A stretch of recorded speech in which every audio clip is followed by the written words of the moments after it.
Let's go.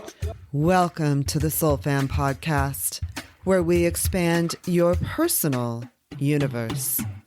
I'm Diana Marcketta, and in each episode, SOULFAM co-founder, co-creator Lexi Strumor Saldin and I interview the world's most rising and longtime experts in consciousness, spirituality, entertainment, healing, and science. From Earth's dimensions and dimensions way, way beyond. On the SOULFAM Podcast, our frequencies are high and your heart chakras will open as these powerful voices of today share cutting-edge research, profound experiences, and valuable knowledge for your world in this out-of-this-world, thought-provoking, envelope-pushing interviews that could only take place right here on the SOULFAM Podcast.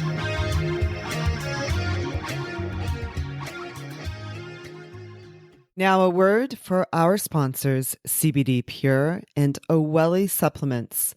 Both companies have gratefully offered a 15% discount with the SOULFAM Podcast, coupon code SOULFAM, and free shipping.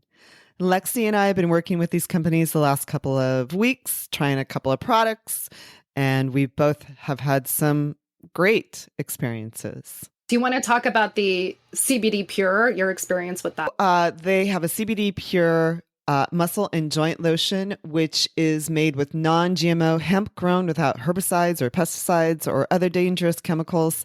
I had a couple of bumps and bruises from an accident and some ongoing neck pain from another accident. And I have to say that I walk around now with that lotion and it helps reduce those bumps and bruises and reduces the inflammation and just overall gives me some temporary relief from some ongoing pain. That's pretty impressive there with working out and things like that is so good for you. Yeah, super helpful. And didn't you treat your neighborhood cat? I did. Yes. I asked for the CBD pet hemp oil from CBD Pure. So Frank is our neighborhood cat. He is not neutered. And I have a kitten who is not spayed. So unfortunately, Frank cannot come in.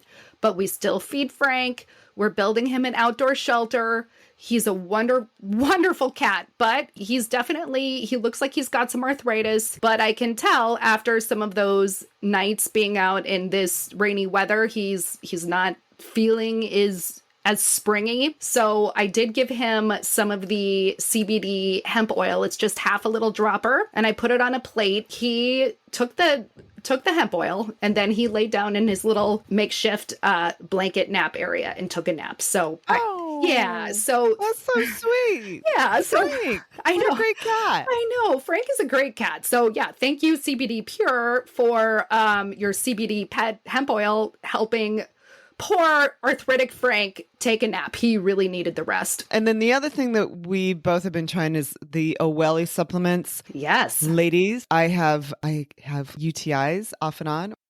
Yeah. They have a UTD Same. product for UTI symptoms. Usually I buy several different kinds of supplements for that. And this has everything in one pill. I just feel much more at comfort. So my comfort level seems to have improved from that. Hope that makes sense. It's a little too much It information. totally makes sense. Is that supplement like preventative? Kind of feels preventative. It feels like it's helping certain aspects of like my system be elevated and it helps fight bacteria. Yeah. And Nice. did you try something yourself? I tried the Oweli Neuro Brain and Focus formula supplement, supposed to help with healthy brain function, focus and alertness. It's supposed to enhance memory retention. I don't know if anyone knows this, but I have ADHD. I have massive amounts of ADHD. I'm sure if you've met me, you'd be like, no, really? That's crazy. I can't imagine that. I take medication for it. What I like about the Neuro Brain and Focus formula is that it's got a ton of B vitamins. And it's super interesting because whether or not I'm taking my prescription ADHD medication or not, my ADHD doctor always reminds me that I need to take B vitamins in the morning. Reason being if you have ADHD, if you've got an ADHD brain, chances are you are a little bit low on B vitamins anyway. So yeah, it was interesting. So, I mean, yeah. So trying to start the day and focus from a super depleted, vitamin deficient sort of place is really tough. So his whole point to me was B vitamins every day, whether or not you're taking ADHD medication. Make sure you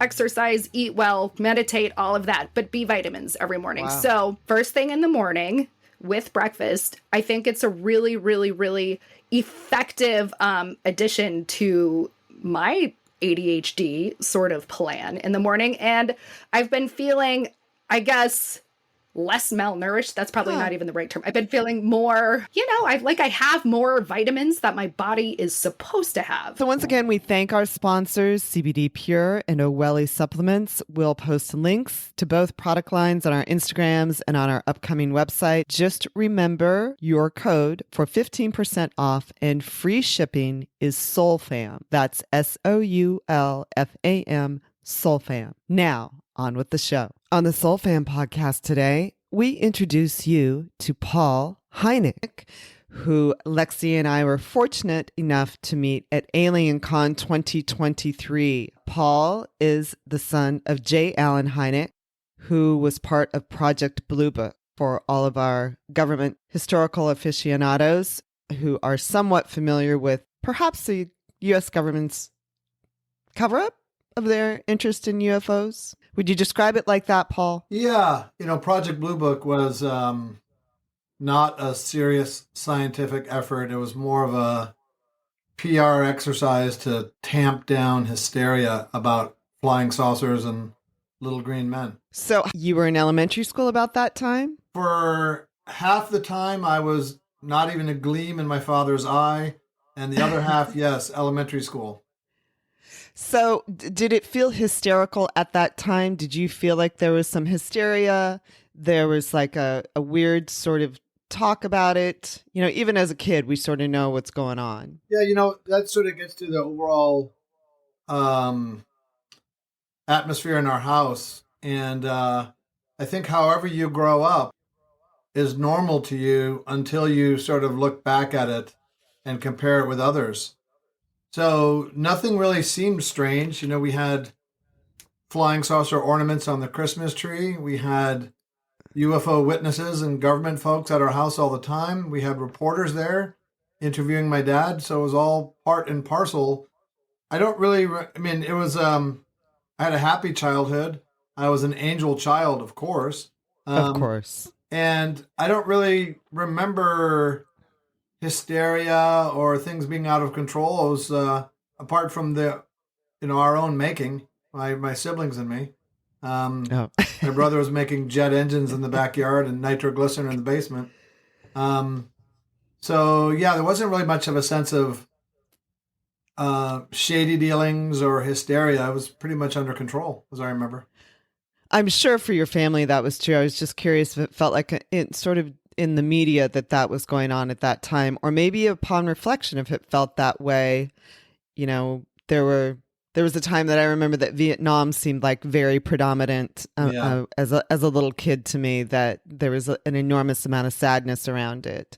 Yeah, so I remember that in the 70s, there was, after Project Blue Book had been disbanded, that was really kind of a goofy renaissance for UFOs. Where you had a lot of abduction cases that were much more in the public zeitgeist. You had the National Enquirer offering lots of money for proof of UFOs, and obviously the movie Close Encounters. So it really came to be much more part of the public fabric, I think, in the 70s. So do you think your dad had a lot to do with that in a way? I think so. He was a pretty sympathetic figure. He was an avuncular, archetypal professor who poo-pooed flying saucers, and I think thought his work with the Air Force would be all of a couple weekends at first. Little did he know it'd be a couple decades, and he'd be well known for that.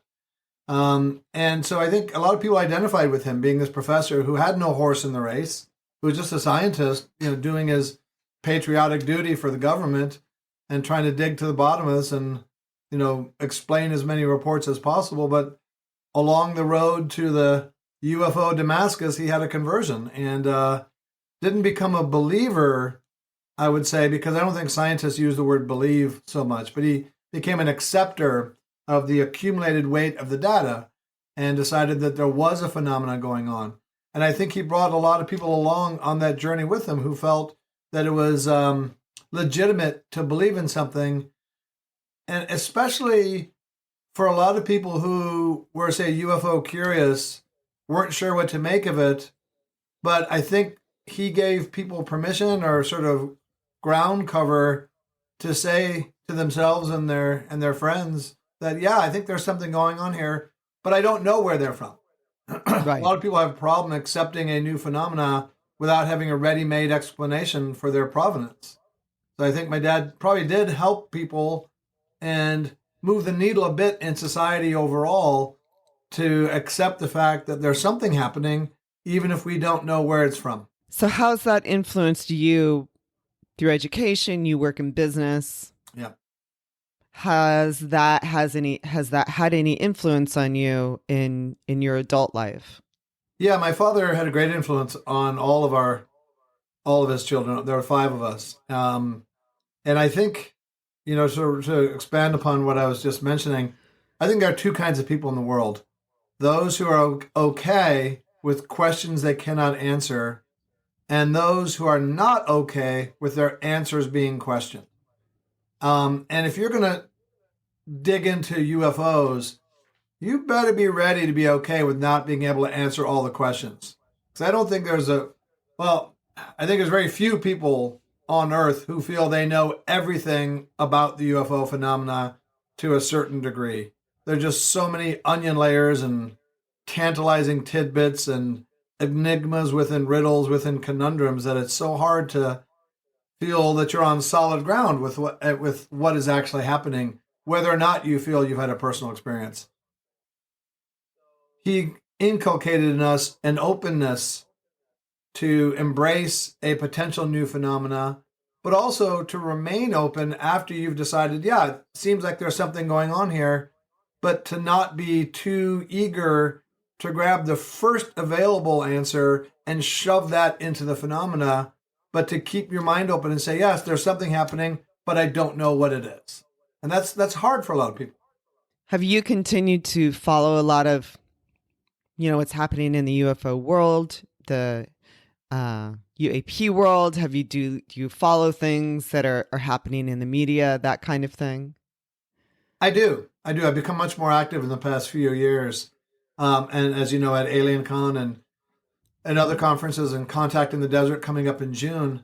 So I am now much more immersed in the UFO scene than I was before. Before, as a kid, it was just always there. We called it Tuesday night, somebody else coming and talking about UFOs.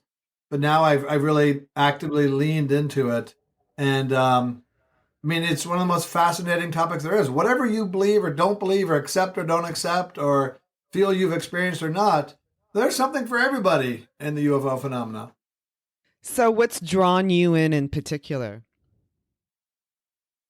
Well, it's kind of like the family business, right?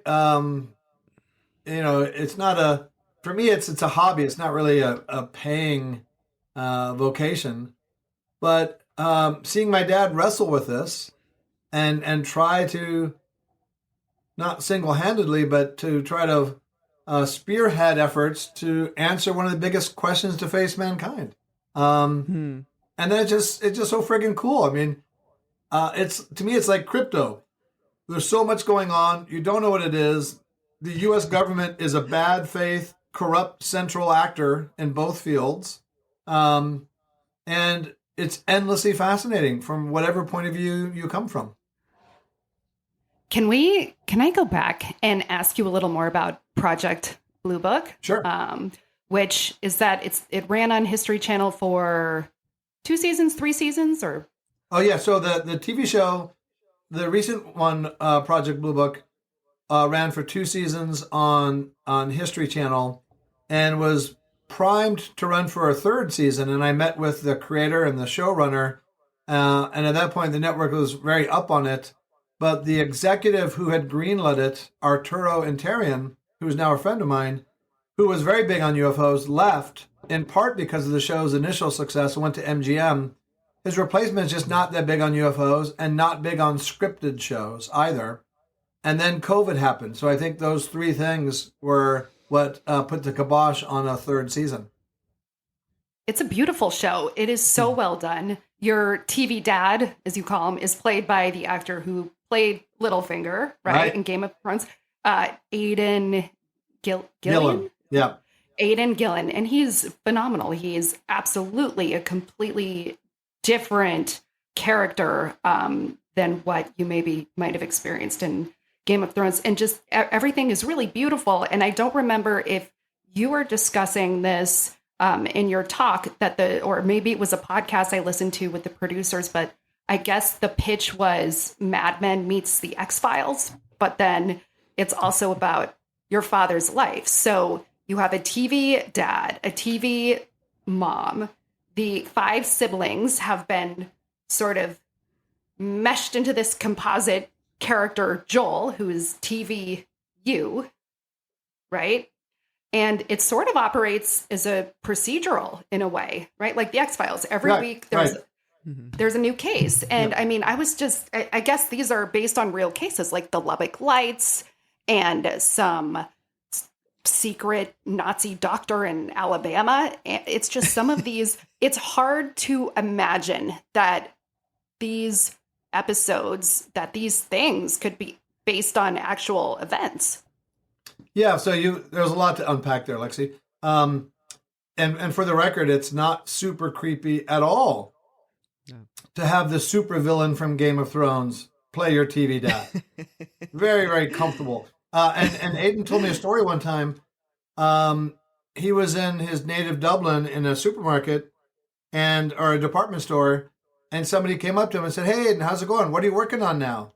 And he said, a show called Project Blue Book. And the guy said, about Hynek.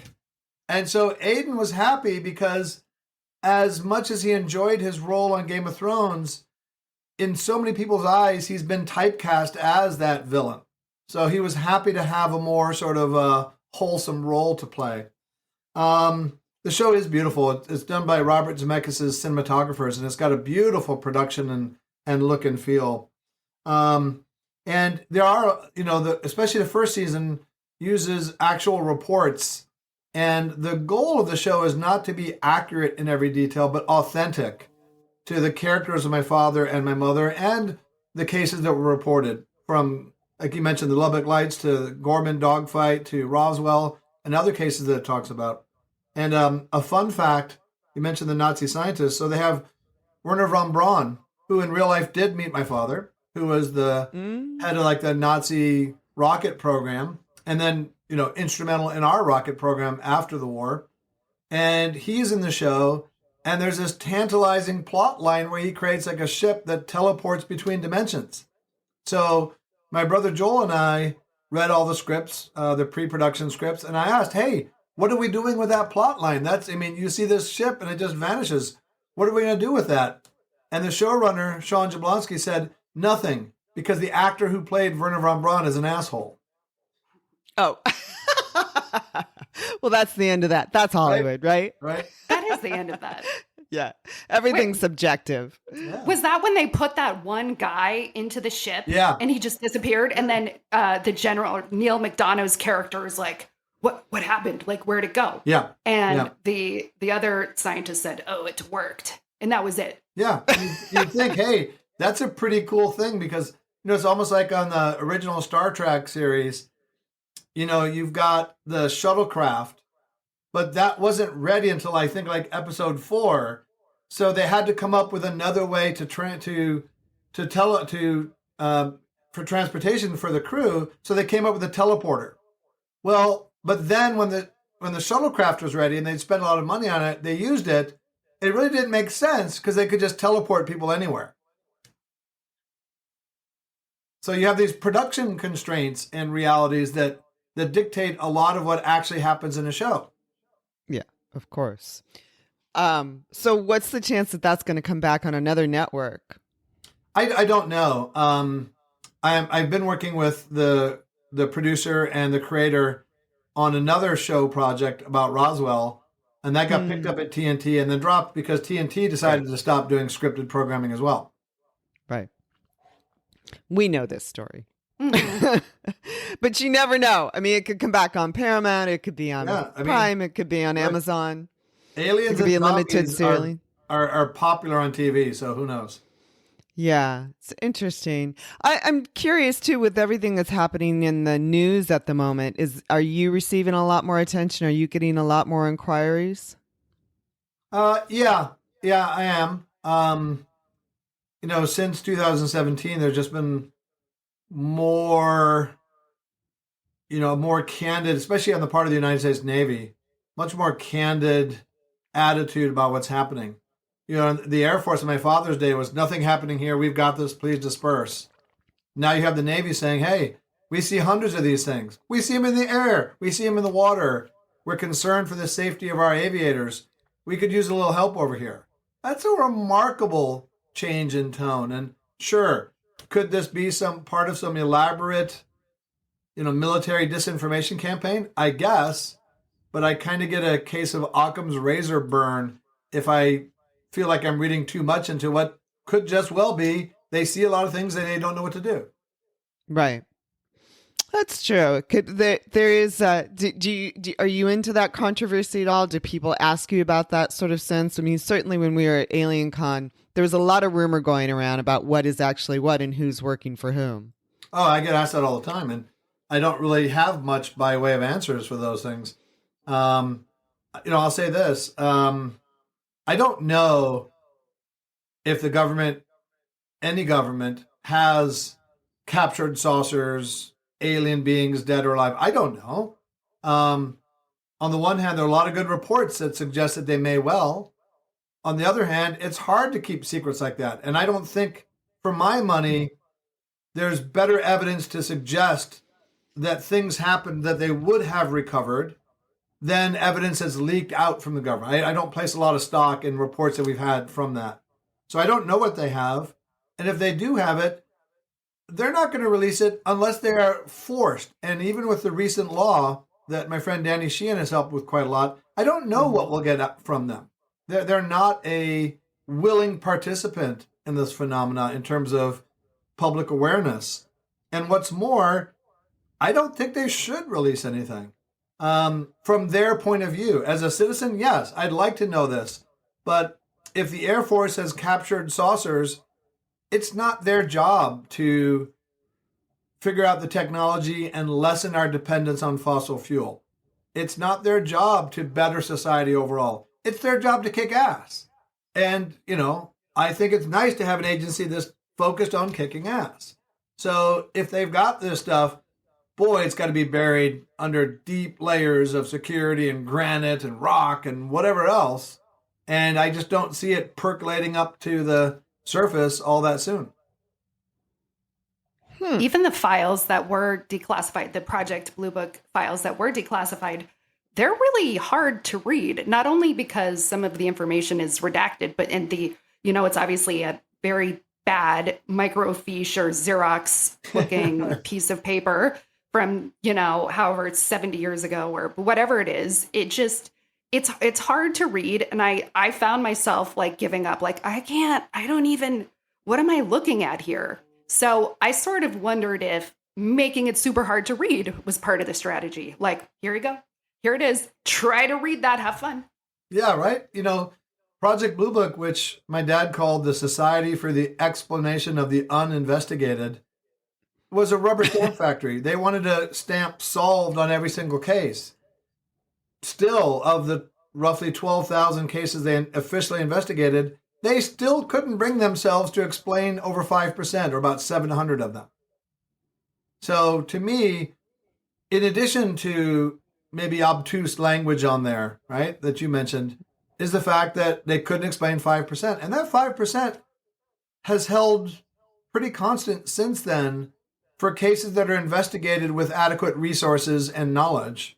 Still can't explain 5%. And my friend Michael Shermer, who's a noted skeptic, makes a big deal of that. But I think, look, 5% of cases, when you're dealing with thousands of cases, starts to paint an interesting pattern that there may well be something going on, and we still don't know what it is.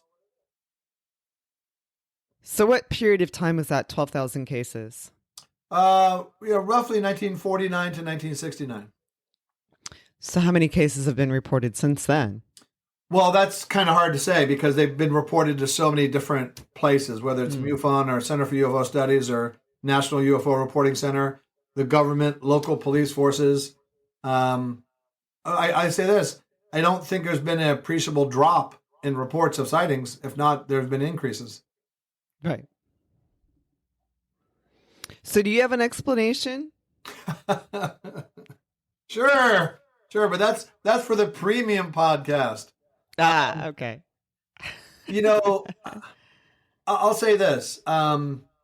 Going by elimination, I don't think, and I'm not alone to think this, right, that the totality of the phenomena doesn't seem to be explained entirely by extraterrestrial craft traveling through space. I also don't know how they would find us. Sure, we've sent out nuclear signals. We've been beaming episodes of I Love Lucy low these many decades. But the universe is very large. It's not easy to find us. And if they do, why do they care? They've got everything. If they can come here, they've got everything they need there. There's nothing they need from us. Gold or water. I don't think they're interested in the, non-Borg-like concept of individual love that we have. So, okay, maybe they are us in the future. But to me, I lean towards the interdimensional explanation for at least part of the phenomena, because that explains how they get here. Well, at least they're already close, with an asterisk, let's say, and why they might care, because they're kind of our cousins. So that explains a lot to me. And also how they might just appear and disappear. Maybe they are like Werner Braun Braun in Project Blue Book, just teleporting to the nearest dimension. So that's what I lean towards. Right. So they didn't take the 5:00 train here. Yeah, because it's a local, right? And it's just, there's a lot of stops. And there's radiation on the way. It's just not a great ride. So we're all down with this, I think, Lexi, correct? Interdimensional travel. I mean, yeah. Don't we do that anyway? We do. That's how we get places. For sure. That's how we got to AlienCon. So could you tell us what your perception of that is, Paul? Yeah, I don't know. I mean, I'll say that my interest in that, which obviously is shared, led me to a conversation with a friend where he asked me where my dad thought UFOs came from. I said, I don't know, maybe interdimensional. So he recommended a book called Alien Information Theory. Sexiest book title ever, Alien Information Theory. So I read that, and it's about DMT, which is the most powerful psychedelic known on Earth, and one of the variants being ayahuasca, which is fairly well known. And so I read the book, I read other books, and then that same day, before I read those books, I met another friend who had been introduced to me under the guise that I could help him make a movie, and he just started talking about DMT. I'm like, whoa, this is synchronicity here. So under his careful tutelage, and strictly in the interest of science, mind you. Of course, yes. I took one for the team and did DMT. And I asked them, after saying hello, thank you, I'm happy to be here, should I take my shoes off, all that kind of stuff.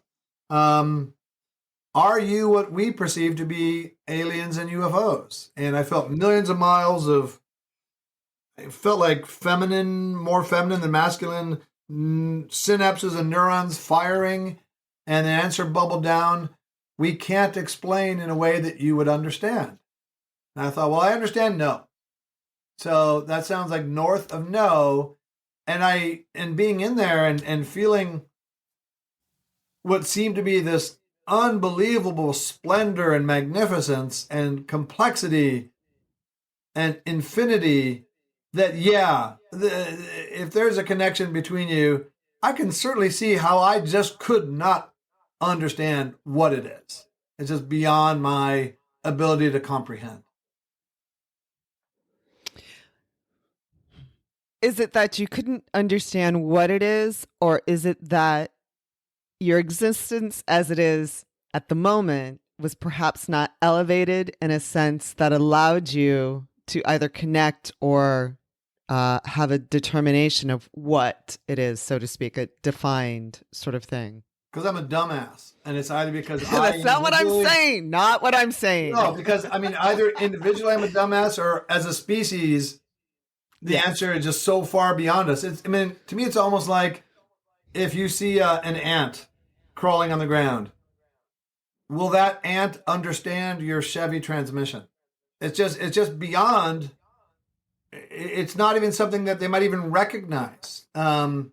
So, because I do think it seems to ring true to me that there might be a underlying substrate between different phenomena, whether it's DMT, machine elves, or aliens, or ghosts, or remote viewing, or what have you, that might have some kind of consciousness bridge. And maybe it's ultimately the same consciousness that either manifests itself in different ways at different times, or is perceived by us in different ways, depending on our biases.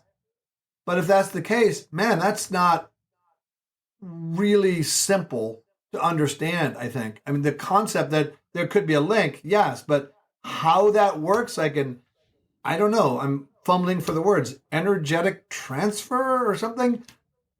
It just seems like it's, I'm punching above my weight to try to figure that out. But I'm just going to keep punching. Right. It doesn't necessarily fit well on your XLS sheet, correct? Yeah, right. And I've actually got a spreadsheet up in the background here. It doesn't sort of conform to the merciless logic of rows and columns. Right. So have you done a lot of exploration into consciousness? Do you feel there's a consciousness bridge that potentially exists between us and aliens, or us and other dimensions, or just interdimensionally, period, whether it's us or, one galaxy to another galaxy? Well, I may or may not have had a recent DMT experience on Tuesday morning at 11. And at 11? Yeah, I may or may not have felt during that experience that I was happily plunged into this infinitely recursive world of angles and fabric of the universe. And it may have felt like that could be heaven, because there's this infinitely expanding and collapsing and immersive environment that would never get old, that would always be providing insights, but that was so majestic and so beyond my comprehension, and that the consciousness that I felt there was so implacable and just there, and was happy to have me, making a interdimensional cameo, but that was so far beyond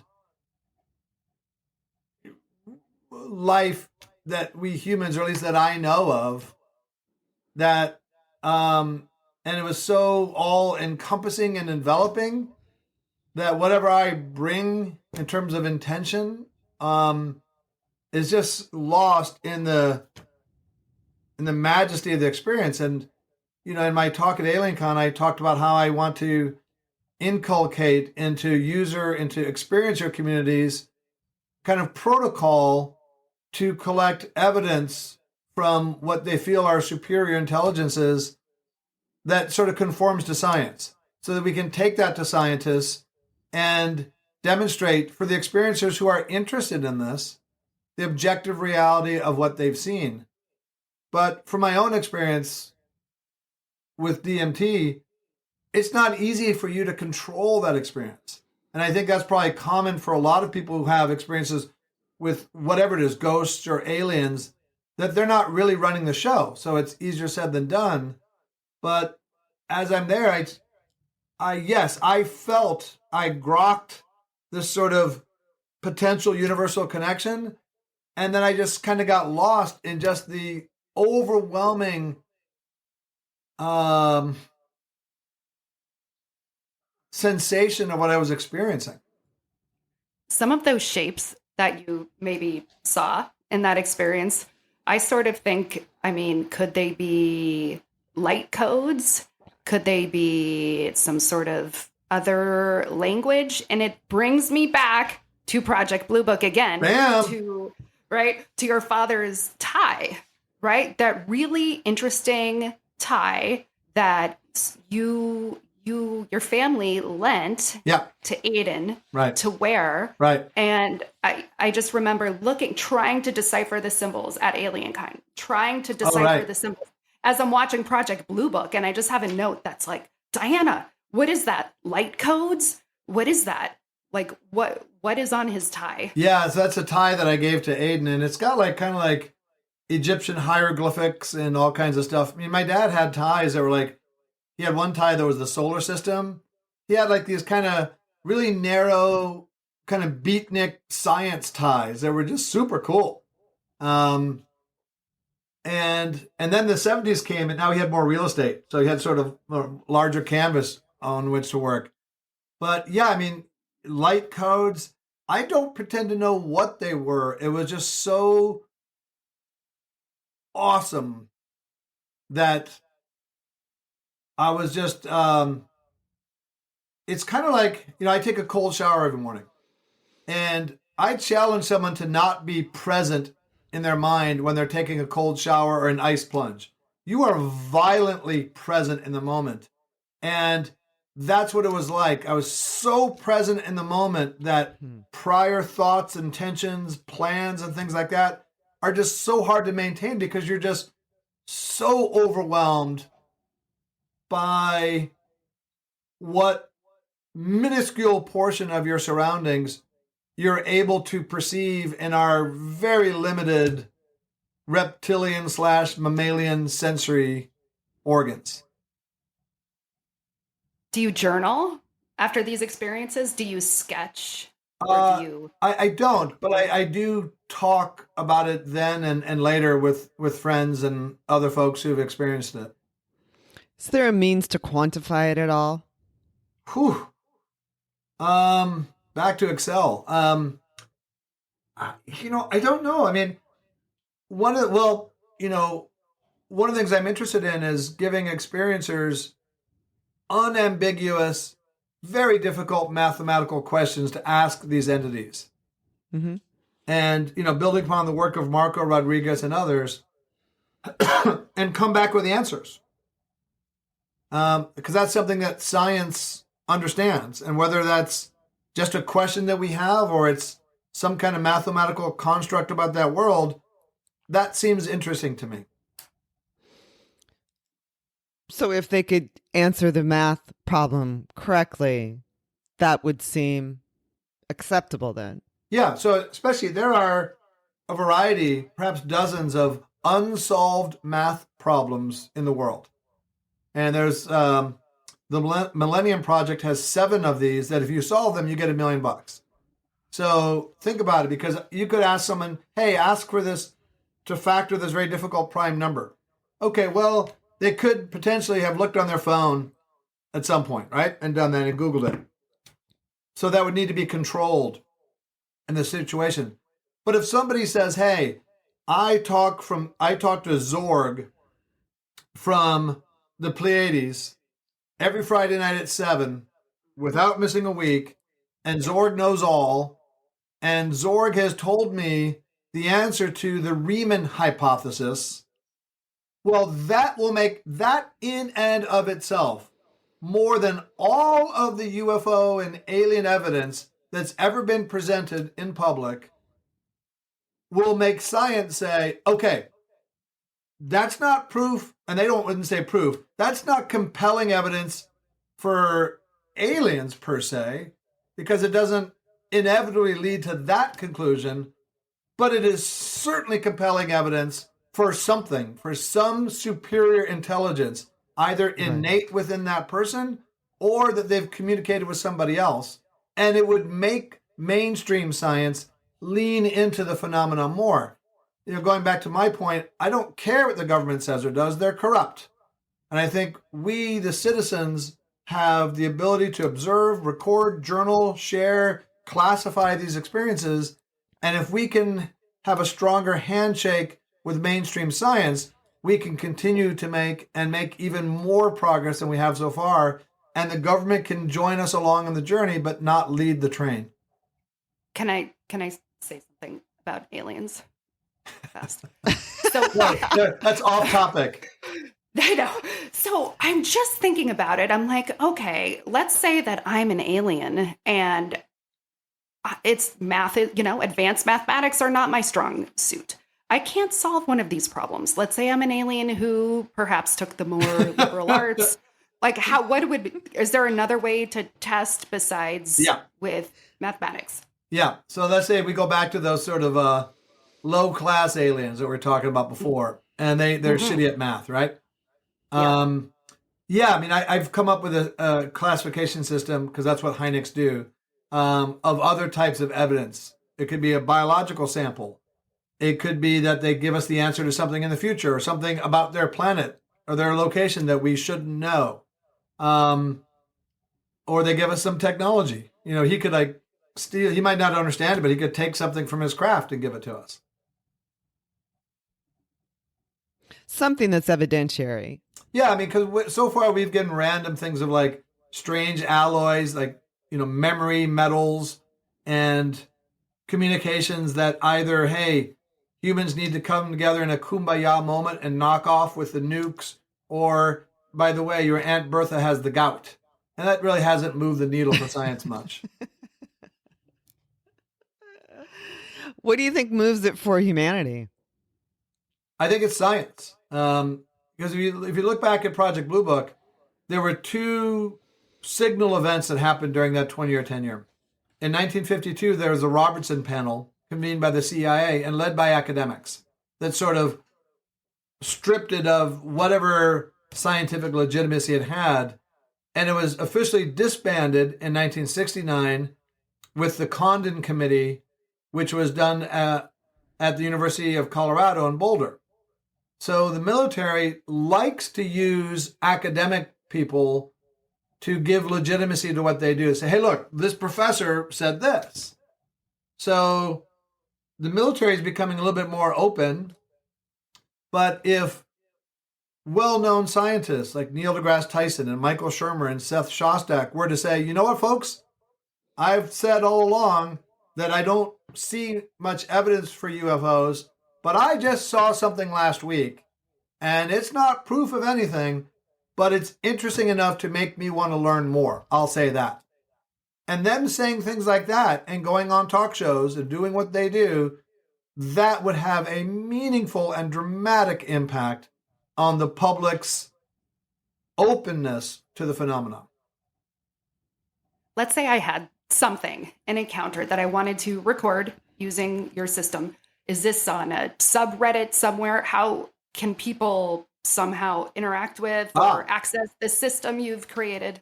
It's anyway, and people can contact me on Twitter. It's at Paul Hynek on Twitter. But I can send them what I have now, and it's still a work in progress. I want to make it open source so that other people can contribute, because I think as I mentioned, there are others who've done things like this. I've done it in a little bit more global fashion and expanded it a bit. But I have no pretensions that it can't be made a lot better and more operational. So I'd welcome if people are interested in getting this, or for their own use, or for helping contribute to make it better, that'd be of interest to me. Sounds awesome. So is it only found on your Twitter account? It's not found there, but I can be found there like the scurvy dog I am. And then we can contribute that way. Yeah, sure. But Diana, he also said make it better. Maybe your crazy producer brain could go in there and do something producer-y. Yeah, producer it up. Yeah. Well, we'll see. That sounded like a hell yes to me. That's south of no. That's That south sounds of like no, an not I'm not on it. north of no. Yep, that was a whole lot north of no. In fact, that was north of I'll have something on your desk at 9 a.m. tomorrow. Yeah. Yeah. Yeah, there's got to be a way. It's just an interesting phenomenon. I would imagine that you would have thousands of contributors. I mean, this is, in my sense is that if there's the opportunity for people to, and then you'd have to sort out what's real and what's not real. But if there's something that's more open source that people can contribute to, whether you're in Australia or Antarctica or Chile or here or Iowa, then, Right. that whether it's anonymous or, you use your own identity, it might be interesting to see how much data actually comes up. Yeah, and especially according to this, because it's more of a proactive approach to take science-friendly understandings of what constitutes compelling evidence and to go into, especially a series of ongoing encounters that someone feels they have with any kind of superior intelligence, and sort of to curate that experience and to have an agenda, let's say, as opposed to just experiencing it. And again, from my own experience, it may not be possible at all. But a lot of people report a lot of encounters, and I don't think it's impossible that somebody might take this and come back with some kind of really compelling feedback. Yeah, because if we put all the numbers together, and if you sort of sort out the data, let's say gee, I saw some bright lights on my way to Santa Fe the other night, and so did 20 other people as we were driving down the highway. So and then somebody else says, well, I had this actual speaking encounter with another entity of sorts, alien entity. I don't know. Right. Is that sort of what you're thinking or feeling? Well, so my interest is a little bit more narrow. That's just like a sighting, and there are places to report that. What I'd like to do is, hey, before you have that sighting, here's a toolkit. So if you have the ability to communicate, if you have the ability to ask a question and to get an answer, here's what I'd like you to think about and focus on to the extent that you can in that encounter. And I'm not as concerned. Well, I would then want to follow up on what were the circumstances of the encounter to see if there's any patterns. But I'm most interested in, okay, what information can you bring back or items that comport with this science-friendly, proactive approach to gathering verifiable evidence? Right. That's heavily data-oriented. I mean, there's mathematics is just so unambiguous, right? And it seems to be a universal language. So it seems to be, and science is friendly with that. But if you want to bring back a craft on a flatbed truck, that works. I'll give you my address. Right. Okay. Yes. Speaking of crafts on flatbed trucks, Diana had said something like, oh, let's say I saw some lights driving up to Santa Fe. I'm from New Mexico. We definitely saw weird things on trucks. We definitely knew there was a lot going on, but we didn't know what. Why New Mexico and Texas? Is it that it's the best flying weather in the worlds? Is it, I mean, why Roswell? Why Socorro? Why White Sands? Other than the obvious, there's military bases in some of these locations. I mean, if I'm an alien, why am I picking New Mexico? Did your father, or do you have any insight into why that state would have some sort of intergalactic appeal? I'm not saying it's because people from New Mexico are strange. I'm not saying that. I'm not saying that they're You're super so creepy and weird. Yeah, I'm not We're saying that at so all. weird. Weird We as absolutely are. we like that. That's one of those really difficult questions. There is, White Sands nuclear testing range and Trinity in the middle of New Mexico. And Roswell is to the east. Socorro and the case that Jacques and Paulo investigated close to Socorro are on the west of it. And there's other cases reported in there. So one possible explanation is that because there was a very sensitive nuclear facility there, they had better observational capabilities than in some other places. Now, Socorro was discovered by, a policeman. But I don't know. And that gets back to, if they're extraterrestrial, why are they going to Socorro? Yeah, What's in Socorro? I mean, it's a fantastic place for family visits. Don't get me wrong, right? And apparently Lonnie Zamora made very good chili. I've heard that from a family member. But, yes, the food is very good in Socorro. The food is fantastic. But if you're an alien, why? Right. I mean, I don't know. Why do they scare Farmer Brown at night? Why do they make crop circles and apparently mess around with cows? Doesn't make any sense to me. Again, but, going back to my DMT experience, I am at a loss. I mean, if I was to explain where that intelligence was from, I'd just be like, hamina. So why are aliens coming here from either another dimension, our own consciousness, another planet, and, screwing around mostly at night?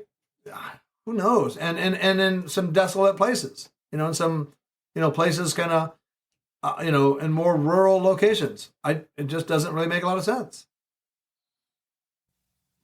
So in your DMT experiences, did you feel as though the consciousness and the existence of intelligence was actually already within you? Of higher intelligence? I've never felt that. That's a good question. I felt that I was a observer of their world, and that their world was more real than my world. Their world was like the core of the universe, and I felt the fabric of the universe being made there. And that it was, a friend of mine was hesitant to do it because he felt, well, what if I feel like trapped and I can't come back? And my experience, and like that of many friends of mine, has been more. It was more like, do I have to go back? I'm home now. So DMT from a biochemical point of view is apparently in us, in our pineal gland, and coursing through the natural kingdom. So it is in essence part of nature, but the world there just felt so so incredible that I felt insignificant, and just sort of having the honor to have a slight glimpse of it. But since, I have sort of felt some connection to it in some waking moments, which is very interesting. Since Tuesday? Yeah, and before that too. Huh. So when you're done with these experiences, do you shift back into this dimension immediately, or is it a slow transition, or do you feel like you're walking between worlds? Yeah, that's a great question. It's kind of like when you're waking up from sleep, then you're in the hypnopompic state where you're half asleep, half awake, or like a lucid dream sort of. And yeah, so for me, I felt sort of a diminution of the experience of being there, and it will keep flooding back. And I remember last experience I had, I was sort of halfway there and halfway back, and I just was convinced at that point, there's no way I'll ever go back to normal. There's no way this sensation will leave me. And I wasn't happy with it. I wasn't scared about it. It was just felt like I just don't see how these sensations will ever leave. And, 10 minutes later, I'm checking to see how the traffic is on the 405.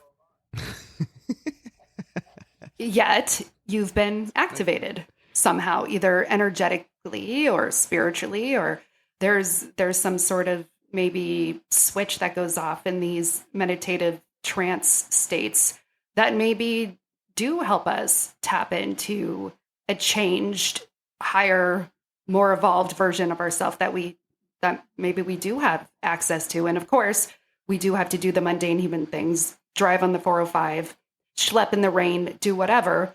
But like you said, you know that that's always going to be there for you, that experience. You'll never be the same. You'll never go back to who you were before you had that experience. That's fair to say, yeah. And just I wouldn't say the knowledge, but the feeling that realm exists, and that it's the same consciousness each time that remembers me, is this wonderfully enriching sensation. All right. So is there a conflagration between that world and what we might perceive as being an alien world? Oh, I just feel in my bones that there is. Right. It's kind of like if you believe in like an organized earth religion and you don't believe in life elsewhere, seems like a lot of sloppy overkill to make the whole universe and just life on earth. No disrespect to my religious friends. That just seems like a lot of overkill. So going from that, it just feels to me that it makes more sense that, so I'll give you an example. We in the UFO community complain about the government putting information into classified silos and not sharing it with themselves or us. But then we have civilian UFO groups that put our own information in silos, often for prosaic reasons. We collected different, our information, we had different variables, or it's on paper, it's not digital, so we can't share it with you easily. We also tag information in different ways, depending on our biases and our preferences. So we are pattern-seeking mammals, and we are vulnerable to assigning things to the wrong pattern. So it just seems that it just feels more likely to me that we have siloed things as UFOs with aliens and psychedelic drug entities and ghosts and Bigfoot or whatever it is. It just seems like more elegant and simple, which nature usually turns out to be, that they're not entirely different. That's just the sort of feeling I've got that's been greatly amplified by my personal experiences. That it's all intertwining. Feels like it. Yeah. And I mean, that's what they told me. So, who am I? I'm not calling him a liar. Who told you? The DMT. They told me. They done told me that. Cool. Let's just back up just because our listeners will wonder about this a little bit. We're talking pretty casually about DMT, but I know that there are those that have the opportunity to do DMT, and are reluctant or a little scary. Yeah. Is there could we talk about just the protocols for that so people understand it a little better? Yeah. So, I'll say this. I did a lot of drugs when I was a kid. I had long hair. And most of it was a waste of time and often dangerous, both from a health point of view, from a psychological fitness point of view, and just being in bad places. And at this point in my life, I'm not really interested in drugs or alcohol much. I prefer clarity over distortion. So for me, the desire to do DMT wasn't the sort of frivolous endeavor that I had in my younger days, but it was actually bona fide research motive. Now I don't have a lot of protocols and things like that, but it was an academic interest of mine that led me to do that, and only that, basically. So that's why I'm doing this. Now, I think, it's not like you consult with your doctor, right? I don't think a lot of doctors will talk about this, but these are not things to take lightly. I mentioned this is the most powerful psychedelic known to man. That is something serious. And so I am not at all suggesting that everybody go out and do this. I don't believe anybody would have taken that interpretation. But that anybody who does this, who's not already familiar with psychedelics, think twice. It's a very serious thing to do. I feel that it can have great value, and indeed, many psychedelics, psilocybin, ketamine, even LSD, are enjoying sort of a resurgence in clinical prestige and perceived therapeutic value. So I'm not demeaning them or saying don't try them, but that you really have to be careful and do a deliberation when you are psychologically, you feel that you're ready in a good, safe environment with people with you that are responsible and aware. And then I think there can be many benefits if you've approached it correctly and read about it and made an assessment for yourself in terms of the potential risks and psychological damage. And I've had people tell me that they had bad experiences that were hard to shake. I spoke at a conference in San Francisco and somebody said, yeah, I was so excited to do DMT, but it messed me up. So, these are powerful substances. And I think some people may be some may be more vulnerable to coming away with a negative experience and regretting it. That said, I just think there's so much potential value, both in terms of bona fide therapeutic uses in an established medical clinic under, medical supervision, and in careful, responsible sort of ceremonies that take place on an ad hoc basis. Is there any research being done on DMT right now that I'm not aware of? Yeah. I certainly read a lot about and follow certain scientists that are supporting psychedelic studies, but I wasn't clear about DMT. Yeah, there are. And so Roland Griffiths at Johns Hopkins is one of those leading research into DMT. Rick Strassman, who wrote The Spirit Molecule, is another. Psilocybin has a lot of research going on now, and there are sort of initial conclusions coming out about its potential therapeutic benefits, as well as ketamine for depression. There's been a lot of evidence for that, and a lot of ketamine clinics. So these are fascinating substances that can help people with mental distress, but also engender a feeling of connection, which is really a positive sensation. So do you feel like that engenders a feeling of connection between our dimension and another dimension? Hell yes. Absolutely. For my money, yes. Is that a bypass potentially for, waiting out in a cornfield at night for an alien to land?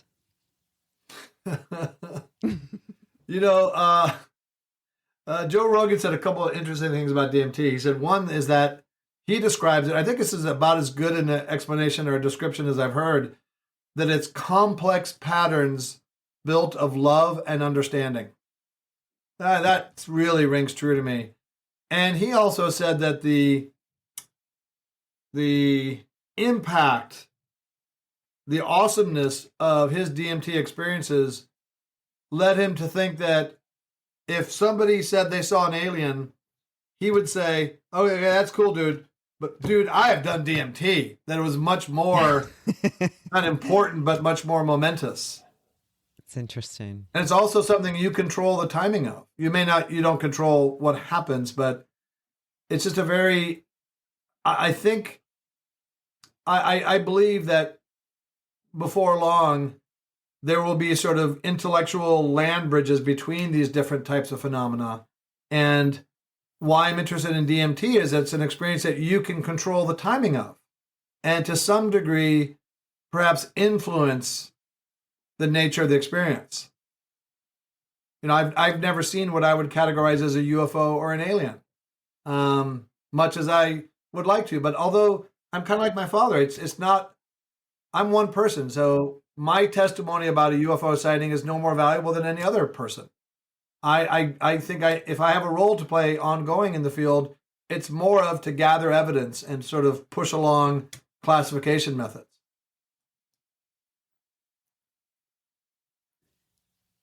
Do you have any plans to do anything that's more formal in the sense? Any thoughts about writing a book or putting together some, especially if you put together this open source data, is there anything you plan or thinking about? Just curious. Yeah, I've started fitfully on a book that I call Growing Up with UFOs, which is based on presentations I've given of that name. which talks about my father and our family, because I get a lot of questions about that. And then sort of leads into, well, what impact has it had on me? What am I doing? So there's just a lot of fun information in that. And, I'm a professor at Pepperdine and I teach business, and I want to sort of encapsulate the things that I teach there. And the interesting thing about being a teacher or a speaker is you've got these ideas and you're not sure these kernels, how well they'll resonate in a book. But you've got a live audience and you can gauge the reaction. So for me, a book about growing up with UFOs, I've already tested out so many of these ideas and themes in there on live audiences and gauge their reactions. Oh, they don't find that interesting, or they really like this. Let's expand more on that. So I feel it's like not a focus group, but live research, I think, is such a interesting advantage for somebody who wants to be an author. Because, writing is a pretty solitary experience where you're just thinking, oh, this sounds cool to me, but you don't really know. Well, I've been able to test out so much of the content that I would put in such a book. Yeah, in the talk that you gave at AlienCon, you played in your presentation the sound effect from Close Encounters of the Third Kind, that or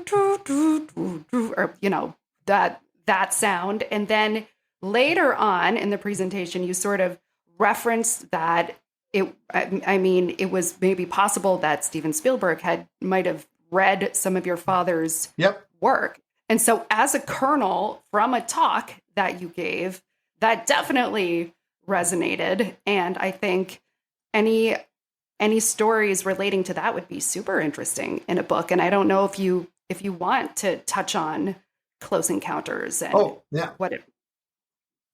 Yeah, absolutely. And that 5-tone sequence, which you did much better than I could, is really resonant. When people hear that, who've seen the movie, it has an impact on them.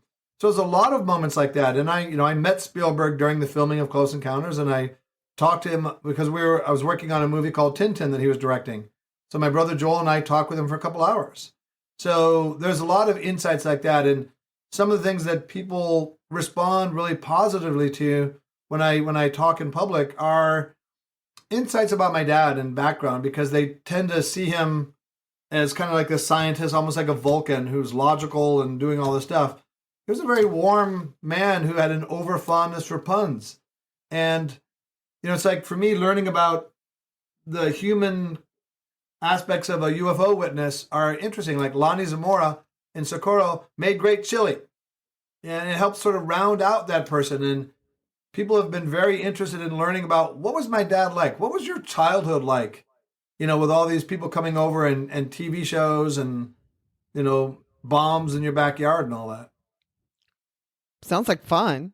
Yeah, it was great. It was cool. It sounds terrifying. I mean, back to Project Blue Book. In one of the episodes, your TV mom has become the target of some like deep cover Soviet agent. And then, yes, everyone's building bomb shelters. And I guess that the U.S. government had their hands full with trying to make sure people didn't freak out about an arms race, let alone what's happening in the sky. I don't know. Is it like as a parent where you're just like, you didn't see that? Nope, it's fine. Everything's fine. We're under control. You're not going to freak out. You're going to get in the car. You're going to go home.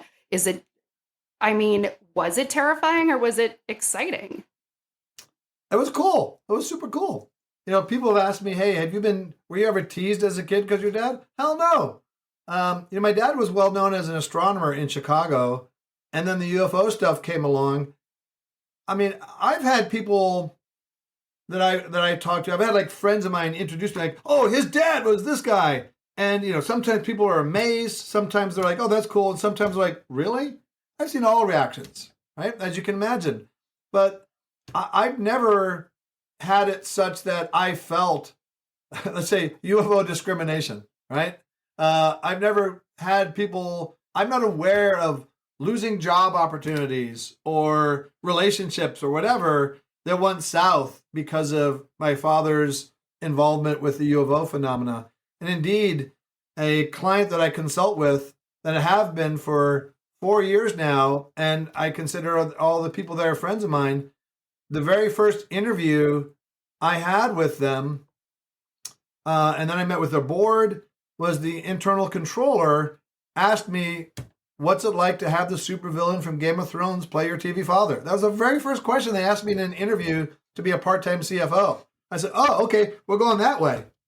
So it's been great. It wasn't, I was, we talked about this a little before. I was never scared about anything about UFOs. I was never really scared. I did have an experience as a child, but I have no idea if that was related to what my father was doing or not. What was that experience? So I was asleep in a room overlooking our backyard, and I'd always had a very active dream life of monsters and things like that. But this was so different. It was an invisible sphere that was coming in the backyard, floating towards me. And I perceived it to be about 10 feet in diameter, about 10 feet above the ground. And because it's an invisible sphere, there's no weakness. I can't throw a rock at it. I can't do anything. Not to mention, I'm effectively like a sleep paralysis. I can't move. And it's coming towards me, and I sensed pure evil. And recently, prior to that, I had sort of come to at least a childlike understanding of evil in the world. So it's coming to get me, and I didn't really know what that meant, and it's luxuriating in my terror and taking its own sweet time because it knows I can't do anything. And it's just coming to get me. And I don't know how long it took, but I felt like I woke up, tears streaming down my face, and I went running outside the house, hysterical, because my mom wasn't home. And back to our point about categorizing things, I always categorize that as a bad dream, as a horrible dream. But then somebody mentioned to me, that might not have been a dream, Paul. That might have been some other different type of encounter. And that helped plant the seed in me that, wow, I'm pretty open about UFOs. I may have weaknesses, but being closed-minded about UFOs is not one of those weaknesses. Here I am, growing up with UFOs my whole life.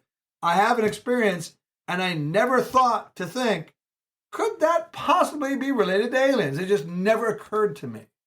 So I don't know what it was. I don't know what it's connected to.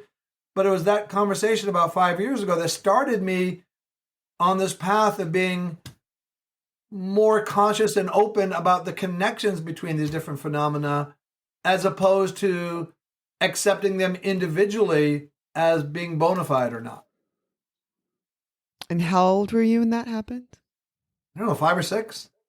Wow. That was terrifying. Sounds terrifying. I mean, you sleep scariest thing paralysis. I've ever had in my life. And it's never It sounds happened like again. No. What I mean, was it the void? Was it just there to annihilate? Was it like a vacuum there to just take everything out of it? I mean, All of that and none of that. I mean, I just so outside my very limited knowledge base and knowledge of the world. It was just pure malevolent evil, and not indifferent to me, but antagonistic to me in particular. Funny how that memory resonates with you so strongly still that you could share it with us very well. Yeah, and to me, it's a good potential example of even somebody who is banging the drum of, hey, these experiences may not be different, isn't savvy enough to think that one of these experiences that he himself has had might be something else, might be connected. Right. So I think there's so much potential in this idea of communicating to people that, hey, don't put this label on there and leave it there in that drawer. Just think of it as a very interesting experience, and let's be more open about it and think about potential connections in your mind to other experiences or other potential explanations. Because if I'm perhaps miscategorizing this, there may well be a lot of other people doing the same thing without knowing it and unconsciously.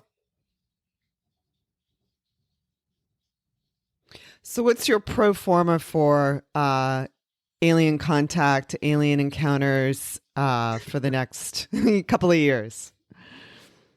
5 years. Boy, I don't know. What are your projections? Well, in terms of what will happen or what? Yeah, I'm curious if you have a sense of what, I mean, maybe we all do, but I'm sure we all individually have our own ideas about alien encounters or the presence or as some generations maybe like, duh, they've always been here. But I'm just curious if you feel like it'll become something more acceptable, if there's going to be contact, if we'll have a lot of contact, if we're hanging out at 7-Eleven together. I don't know. I won't say optimistic. I am less confident that there will be something that you might consider capital D disclosure than a lot of people I know.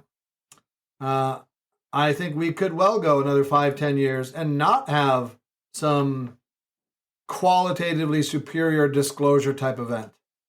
I think to what extent the government has juicy information, I think disclosure is more of a process than a singular event. We've seen a greater openness, at least on the surface, if we take it at face value, of various agencies and factions in the government to be more open about their attitudes and what seems to be institutional impetus to release information. So it's a very different looking government than we've had before. But again, I just don't trust them at all. And I don't think they're not interested in releasing this information for the sake of it. So I wouldn't be surprised if we go on the next 5, 10, 20 years, just sort of like we are now, just more and more cases, more and more dribs and drabs revelations from the government, but that we're not in a position in 20 years where we look back and say, oh my gosh, it's so entirely different than it was in 2023. What about if there's more of a grassroots sort of movement? Yeah, so like to if speak. like Experiencer were to talk to scientists and with a framework to classify verifiable evidence, yeah, now you're onto something, Diana. Well, I think you're onto something. I'm just watching. I'm just hearing the. But I think, seriously, I think there's more progress to be made in the coupling of experiencers and science than this relentless anger and desperation and hope related to the government. I think it could well be a very frustrating dead end, as it has been for decades. They had their chance. Now they can, the 5 o'clock train is leaving, and they can hop on the back like a hobo and try to regain our trust. They're a hobo on this intellectual journey. Wait, what was that? They're on a hobo's journey? They're a hobo. They're like Boxcar Willie mooching a ride on the train that experiencers and scientists are leading. Yeah, I call the government a hobo. I did that. Mm-hmm. I own that. No, I'm just trying to get a visual. Yeah, a scruffy, with all their disclosure stuff and a bandana hanging from a stick. Yep. So more so what I was trying to say is, or ask, is if you feel that there will be more compelling experiences among ourselves as Earthlings with other sort of close encounters of various kinds. Sure. I don't know. That gets to are there more aliens, and let's say metaterrestrials, because aliens often is synonymous with extraterrestrial. Metaterrestrial is a more encompassing term my father used to encompass like interdimensional entities. Oh, say that again. So metaterrestrial, meaning that in like the broadest sense, not of conventional terrestrial origin, which could mean from our collective consciousness or interdimensional or extraterrestrial, whatever you want to pick from the Chinese menu. I don't know if there will be more reports or more actual encounters. I really don't have a feel for that. It just feels like perhaps we're all a little more open to it now, or we're not so surprised by it. Yeah, I think people, right, and that's a good point, that people might be more open to it and therefore more able to perceive things or stay out at night a little bit longer, or with their cell phone take more pictures than before.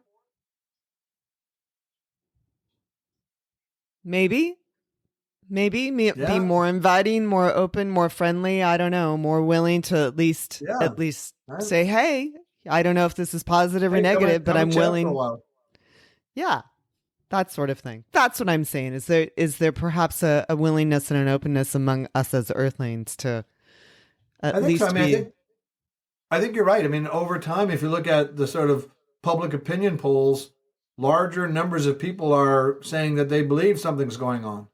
There's Mhm. a Pew Research report done that showed an overwhelming majority of 51% of Americans think that something is there.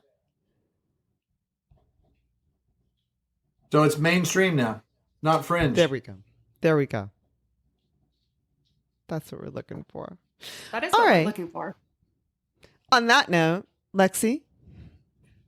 Yeah, I just always come back to hoping that if I ever have any encounters, they're with ET or ALF type metaterrestrials, just, funny and sort of sarcastic and sweet. Urbane That's, and right and yeah, sophisticated.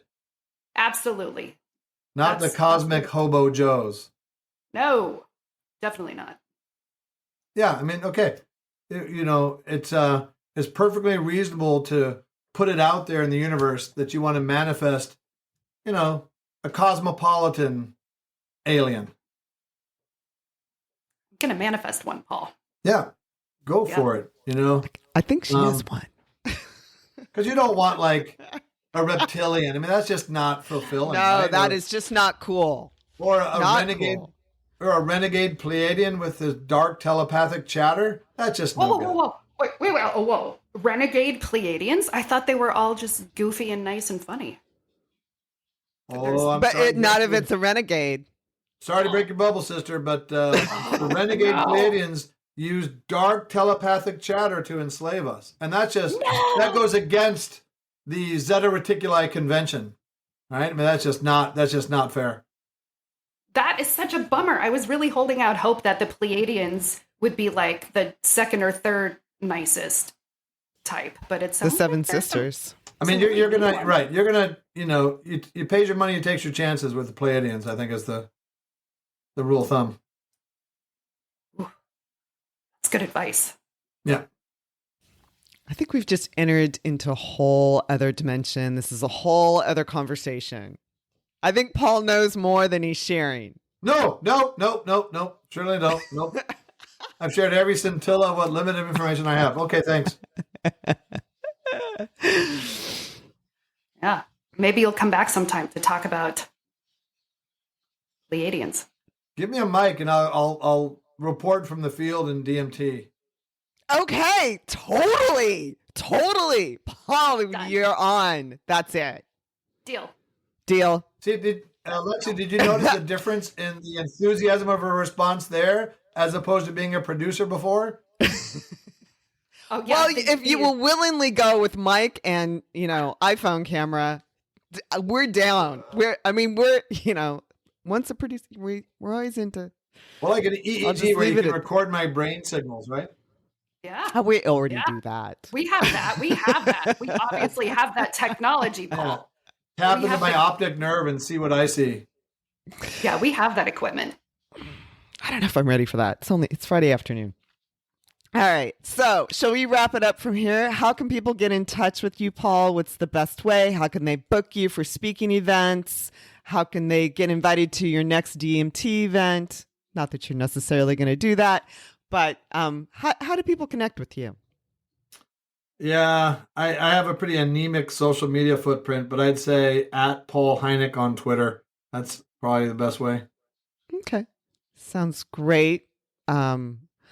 We really appreciate you. I'm going to stop recording in just a moment. Lexi, are you good? I'm good. Thank you so much. You answered all of my fangirl questions. And it was so much fun talking with you. And I think that we are going to have a Pleiadian like Paul on the street in the field of DMT land, reports live. Right. Okay, cool. Thank you for joining us for this episode of the SOULFAM Podcast. Be sure to tune in to every episode where we dive into a different rabbit hole of the known and unknown to empower you in conscious living and exploration of the greater universe. We hope you leave each episode with a little stardust in your hair and inspiration in your heart. With love from your SOULFAM.